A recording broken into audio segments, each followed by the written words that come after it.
Hello guys, my name is Ademola Badmos and welcome to my YouTube channel. If this is your first time, please do not forget to like and subscribe. And if you find this video helpful, do not also forget to leave a comment, and if you have questions, leave a comment as well. So in this video, we'll just talk about the structure. We have successfully installed Behave, so we just need to add an extra folder now. It's a directory that we're going to call features. And inside the directory, we'll create another empty directory called steps.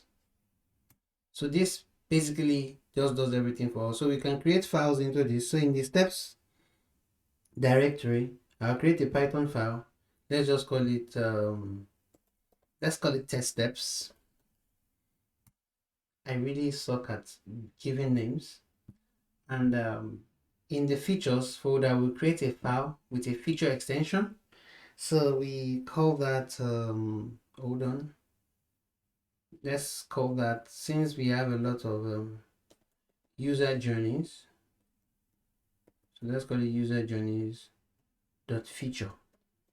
Right, so this is the behave feature file that we use. And if you're familiar with BDD, you see that it looks just exactly like Cucumber that is used in Java and also in JavaScript.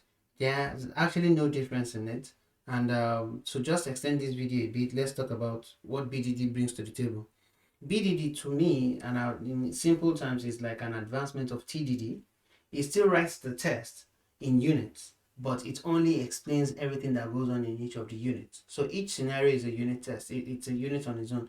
Just like you write when you're testing manually, let's say you're testing a login journey manually, you have like maybe 4 or 5 scenarios that you want to test. You want to test for a successful login, and you want to test the data field validation that you cannot try to give an empty username field, or you want to try to test that you cannot log in without a valid password.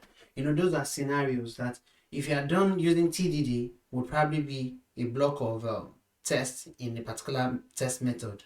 But in this case, you have everything highlighted step by step.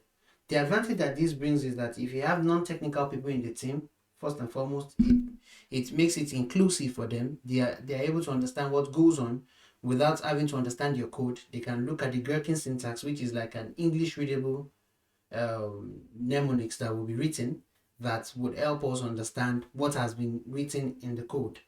So in order to write that, we need a .feature file. That's a Cucumber file, and that's the equivalent of that in Python is the behave module. So in the next video, we will write some tests in that particular folder, in this particular file, in this particular feature file, and we'll just run the Gherkin syntax. And in the video after that, because I don't want to have a very long video, in the video after that, we'll start the step implementation, the step definition, sorry. So if you've gotten this far and you found this helpful, please do not forget to like and subscribe, and also leave a comment if you have questions as well. I'll be sure to attend to it. See you in the next video.